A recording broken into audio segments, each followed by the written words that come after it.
হরির মা বলে একটি প্রৌঢ়া বিধবা আসে রোজ মায়ের কাছে। যত রাজ্যের সংসারের ঝগড়াঝাটির গল্প করে, যত সব নীচতা আর ক্ষুদ্রতার কাহিনী। পরে বললে, কি করব মা, এ তো আর ছাড়া যায় না। আপনিই বা কই রাধুকে ছাড়তে পারলেন বলুন। আমার কথা ছেড়ে দাও হরির মা। অদ্ভুত করে হাসলেন মা। সেই হাসিতে সব কথা স্তব্ধ হয়ে গেল। রাতের খাওয়া দাওয়া সেরে পা মুছে বিছানায় বসে বললেন মা, ওরা কি বুঝবে আমায় বলে রাধির ওপর টান? যাদের ঘরে জন্ম নিয়েছি তাদের দেখতে হয়, ঋণ তো কারুর রাখতে নেই। তা না হলে রাধি টাধি আমার কে? ঠাকুর যে তার মার কত সেবা করেছেন, রামলালকে ঢুকিয়েছেন কালীঘরে। এসবের মানে কি? এসবের মানে নির্লিপ্ত হওয়া নয়, সংসারের রূপে রসে লালিত হওয়া, রসে বসে মানুষ হওয়া। সংসার ছেড়ে বাহ্য সন্ন্যাসে স্বর্গসন্ধান করা নয়, বাহ্য সন্ন্যাস ছেড়ে সংসারটাকেই স্বর্গে রূপান্তরিত করা। সংসারের ছোট বড় কাজে ঈশ্বরের সেবাচার্য করা, পরমতম আনন্দের আস্বাদ করা। ঠাকুরেরও হরে পেলা হাবির মা ছিল, মারও তেমনি রাধু মাকু। এই সংসারেই সাধনার নবপীঠস্থান। এই জন্যই তো শ্মশানবাসিনী হয়েও সংসার করছেন মহামায়া। সমস্ত তীর্থজলে ঘরটি পূর্ণ করে স্থাপন করেছেন সংসারের মঞ্চমূলে। মন্ত্রটি মা, মূর্তিটি সারদা মা, আর পীঠস্থানটি সংসার। আবার এই সংসারে দক্ষিণেশ্বরের সংসারের বৃন্দে ঝিও আছে। নবতে বসে ধ্যান করছেন মা সারদা। একবারে তার সামনে বৃন্দে ঝি একটা কাঁশি ছুঁড়ে ফেলল সেদিন। ইচ্ছে করে ঠেলা মেরেই ফেলল হয়তো। ভাবখানায় হয়তো এই ভাবের নিকেশ করে দিই। শব্দটা বজ্রের মতো লাগলো মা সারদার বুকে। মা কেঁদে ফেললেন। গোনাগুন্তি লুচি চাই বৃন্দে ঝির। তার বরাদ্দের লুচি যদি কোনো দিন খরচ হয়ে যায় তবে সে অনর্থ বাধায়। তার জিভ শক্ত করেই লকলকও করে। হয়তো ছেলেরা এসে পড়েছে, বৃন্দে ঝির বরাদ্দ লুচিতে টান পড়েছে, আর যায় কোথা। অমনি শুরু হলো বকুনি। ও মা, কেমন সব ভদ্রলোকের ছেলে গো! পাছে ছেলেরা শোনে তাতে আবার ঠাকুরের ভয়। অপরাধীর মতো নবদে এসে দাঁড়িয়েছেন ভোরবেলা। বলছেন, ওগো বৃন্দের খাবারটি তো খরচ হয়ে গেছে। সর্বনাশ! তা তুমি তাকে নতুন করে রুটি লুচি যা হয় করে দিও, নইলে এখনই এসে বকাবকি শুরু করবে। দুর্জনকে পরিহার করাই উচিত। বৃন্দে কি শোনে? তখন সারদা মা তাকে নানাভাবে বোঝাতে শুরু করে। তৈরি খাবার যখন নেবেনি তখন সিধে সাজিয়ে দিই, তবে বৃন্দের নিবৃত্তি মানে। তবে গিয়েই বৃন্দে নিবৃত্তি মানে। ঠাকুরের সংসার, তার সংসারের কাজ করা মানেই তাকে ছুঁয়ে ছুঁয়ে যাওয়া, তার পুজো করা।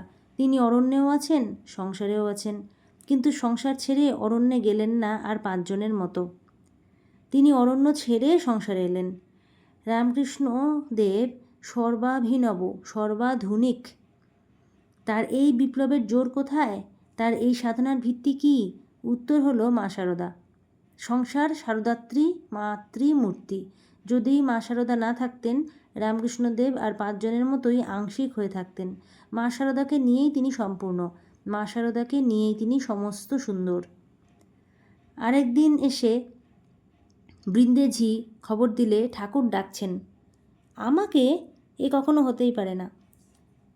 মা সারদা বললেন, হ্যাঁ, কী মালা দিয়েছ কালীর গলায়, তাই দেখে ঠাকুর মহা খুশি। বলছেন ও এসে একবার দেখে যাক। রঙ্গন আর জুঁই দিয়ে 7 লহর গোড়েমালা গেঁথেছিল আজ মা সারদা। মাকে পরাতে পাঠিয়ে দিয়েছিল মন্দিরে। কি খেয়াল হলো সাজকারের! গায়ের গয়না সব খুলে ফেলে মাকে শুধু ফুলের মালা দিয়ে সাজালো। ঠাকুর দেখতে এসে একেবারে ভাবে বিভোর। আহা, কালো রঙে কি সুন্দরী যে মানিয়েছে এমন মালা কে গেঁথেছে রে? আর কে? যার মালা তিনিই গেঁথেছেন। আহা, তাকে একবার ডেকে নিয়ে এসো গো, ঠাকুর বললেন আকুল স্বরে। মালা পরে মায়ের কি রূপ খুলেছে একবার দেখে যাক এসে। এই ফাঁকে ঠাকুরকে একটু দেখে আসি যাই। নয়ন চকর দিয়ে গগনের সে সুধাকরকে। নিজেকে আরও ঢেকে নিলেন মা সারদা। বৃন্দে ঝির আড়ালে আড়ালে এগোতে লাগলেন মন্দিরের দিকে। ওমা, এদিকে যে আসছেন আর কারা? বলরাম আর সুরেন। এখন আমি কোথায় লুকুই, কোথায় নিজেকে মুছে ফেলি? ত্রস্ত হাতে বৃন্দে ঝির আঁচল টেনে নিল সারদা মা।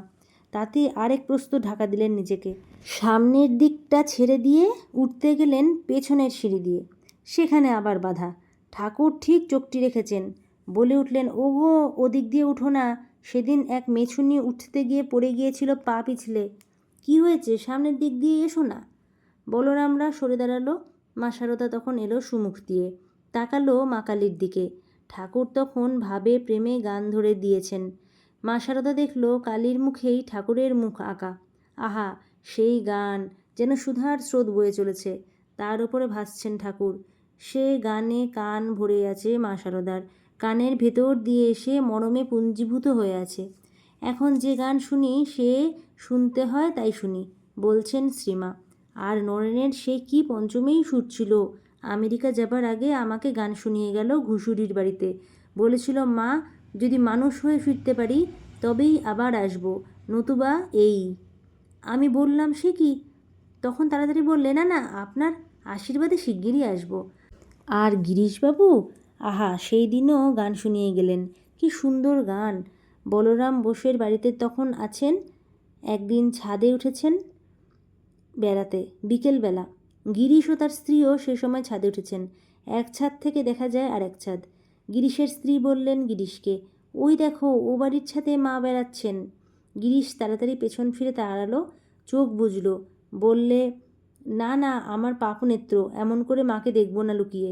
বলতে বলতে দ্রুত পায়ে নেমে গেল নিচে। এই গিরিশই একদিন ঠাকুরকে বললে, তুমি পুত্র হয়ে জন্মাবে আমার ঘরে। ঠাকুর উড়িয়ে দিলেন, বললেন, হ্যাঁ, বয়ে গেছে আমার তোর ছেলে হয়ে জন্মাতে। কে জানে, ঠাকুরের দেহ যাবার পর গিরিশের ছেলে হলো একটি, 4 বছর বয়স হলো, অথচ কথা কয় না, হাবে ভাবে সব প্রকাশ করে। গিরিশ তো তাকে পেয়ে কৃতার্থ, বলে, এই আমার ঠাকুর রামকৃষ্ণ। ঠাকুরের মতো সেবা করে তাকে। তার জন্যে আলাদা কাপড় জামা, আলাদা রিকাব বাটি, সাধ্য নেই কেউ তা 2 আঙুলে স্পর্শ করে। একদিন সেই ছেলে মাকে দেখবার জন্য ভীষণ অস্থির হলো, সকলকে টানছে আর উ উ করে দেখিয়ে দিচ্ছে ওপরের দিকে। কেউ তত খেয়াল করেনি। শেষে একজন বুঝিয়ে দিলে, মাকে বোধহয় দেখতে চায়। কোলে করে নিয়ে এলো সেই ছেলেকে ওপরে, যেখানে মা বসে আছেন। কোলে থাকবে না, নেমে পড়লো জোর করে। নেমে পড়েই সেই ছেলে মার পায়ের তলায় পড়ে প্রণাম করলে। শুধু তাই নয়, আবার নিচে নেমে গিরিশের হাত ধরে টানাটানি করতে শুরু করলো। ভাবখানা এই, দেখবে চলো ওপরে কে বসে আছে। তার কাতরতা দেখে গিরিশের সে কি হাউমাউ কান্না, ওরে আমি মাকে দেখতে যাব কি, আমি যে মহাপাপী। মার কাছে আবার সন্তানের পাপ কি, তাই ছেলে ছাড়ে না বাপকে। তখন বাধ্য হয়ে গিরিশ ছেলে কোলে নিয়ে কাঁপতে কাঁপতে ওপরে উঠে এলো। 2 চোখে জল গড়াচ্ছে অবিরল। ছেলে আর বাপ দুজনেই ঠিক 4 বছরের শিশু। এসেই মার পায়ের নিচে সাষ্টাঙ্গ প্রণাম। ছেলেকে দেখিয়ে বললে, মা, এ হতেই চরণ দর্শন হলো আমার, শ্রীচরণ দর্শন। এই গিরিশের প্রথম দর্শন, প্রথম সম্ভাষণ। সবাই বলুন, জয় শ্রী মায়ের জয়, জয় শ্রী ঠাকুরের জয়।